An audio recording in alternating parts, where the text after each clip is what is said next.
En principio, como seres humanos no vivimos aislados, sino que estamos rodeados por otras personas.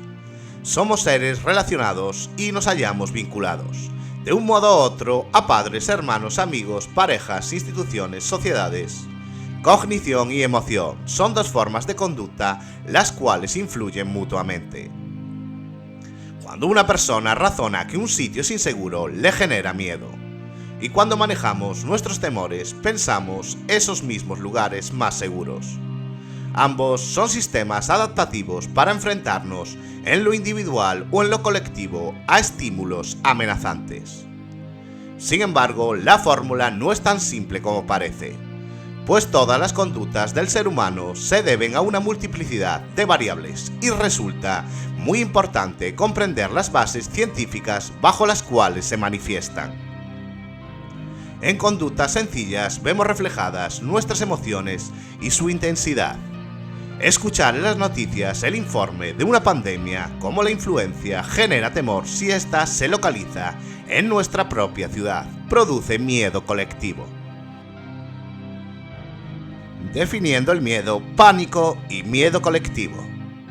El miedo o temor es una emoción caracterizada por un intenso sentimiento habitualmente desagradable, provocado por la percepción de un peligro real o supuesto, presente o futuro.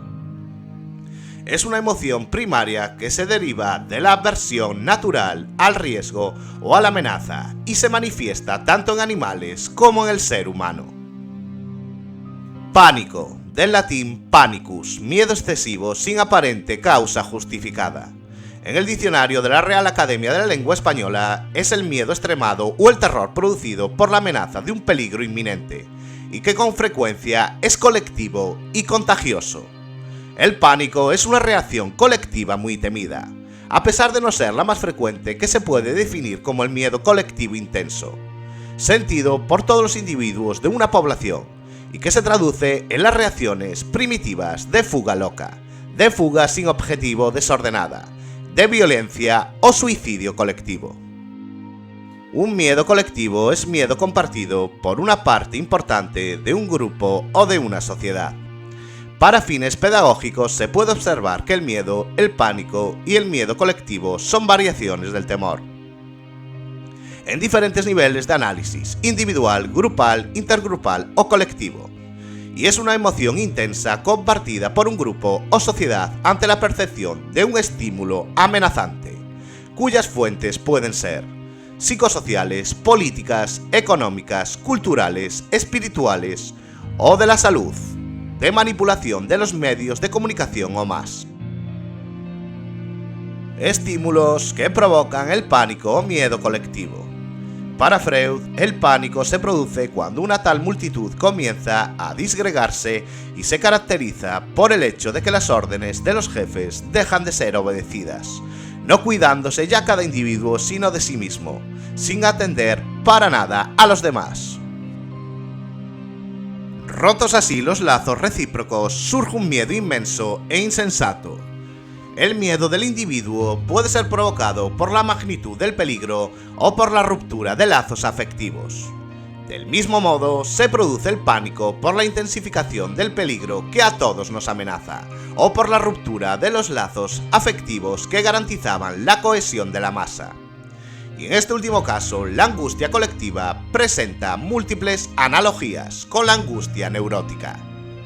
Como se puede observar, para el padre del psicoanálisis, las emociones se asocian con pulsiones instintivas que se encuentran en la personalidad y el inconsciente. El miedo político no debe entenderse como un mecanismo salvador del yo, sino un instrumento de la élite para gobernar las resistencias dadas del campo social. Este, a su vez, posee dos subtipos, interno y externo. El miedo externo se construye con el fin de mantener a la comunidad unida frente a un mal o peligro que se presenta ajeno a la misma. En otros términos, esta amenaza atenta contra el bienestar de la población en general. Por el contrario, el segundo tipo surge de las incongruencias nacidas en el seno de las jerarquías sociales, Cada grupo humano posee diferenciales de poder de producto de las relaciones que los distinguen y le dan identidad. Aun cuando este sentimiento también es manipulado por grupos exclusivos, su función es la intimidación interna.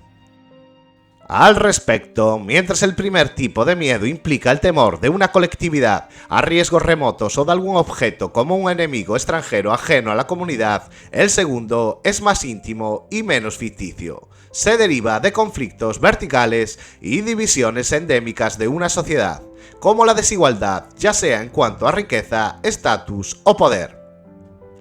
Este segundo tipo de miedo político surge de esta desigualdad, tan útil para quienes se benefician de ella y tan perjudicial para sus víctimas. Como el despotismo, el terror se conformaba como un medio universal que se aloja en las sociedades. El terror justifica la presencia de la ley y el poder parcial del Estado. La falta de límites y restricciones predispone al yo psicológico en la más atroz de las violencias, tan desenfrenada como terrorífica. Todas las ovejas merecen ser salvadas. Es trabajo del pastor guiar a su rebaño por el camino correcto.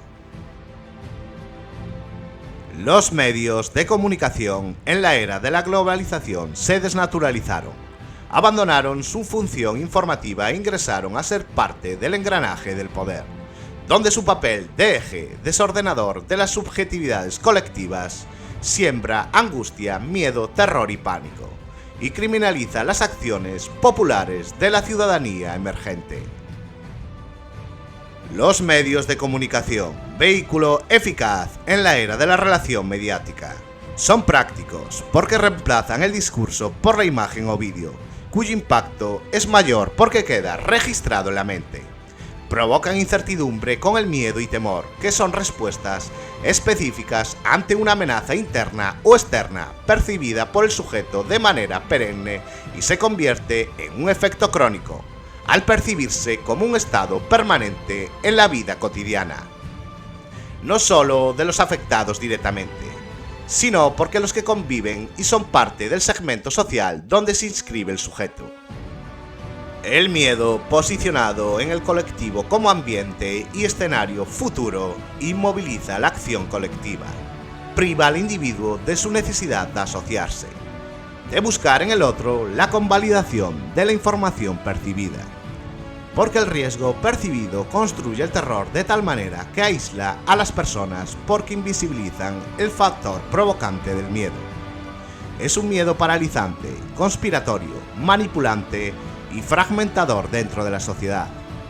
Estas nuevas características, la sociedad sometida al miedo mediático provoca dentro de los núcleos humanos una acción restrictiva de lazo social, enmudecimiento colectivo o autismo social, dado que el ver al otro como potencial agresor no lo habilita como depositario de confianza, mediante la relación intersubjetiva, sino que se abstiene de opinar y deja que los medios armen y divulguen la opinión callada por el resto.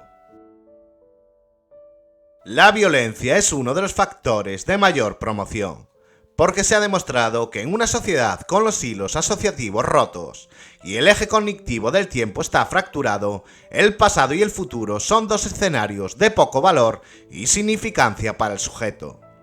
Muchas sociedades celebran sus grandes acontecimientos, festejan batallas libradas, héroes de la independencia, escritores famosos, ilustres gobernantes con un afán de volver a conectarse con su memoria. Porque el apego del recuerdo a la historia, al pasado, es un modo eficaz de recuperar y alimentar la confianza. Dubie George, 1995. Quien controla el presente, controla el pasado, y quien controla el pasado, controlará el futuro. George Orwell. ¿Qué nos dice Orwell? Una de sus bestias negras fue el abuso de autoridad. La sufrió en el internado infantil, la presenció con asco en Birmania y le persiguió a muerte en la Guerra Civil Española. Aquellas experiencias le enseñaron que no se debe temer a la autoridad impuesta, sino a la concedida. El problema no yace de los poderosos, siempre va a haber un voluntario dispuesto a dirigir despóticamente un país, una ciudad una comunidad de vecinos o una familia, sino la masa que les otorga poder. El instinto gregario del ser humano no es tan fuerte como el de las ovejas, pero existe y está agazapado a la espera del mínimo estímulo que lo despierte. El interruptor salta fácilmente en situaciones de peligro. Entonces, el individuo se transforma en masa, se agrupa y cede su criterio y su libertad a un líder que tome las decisiones por él.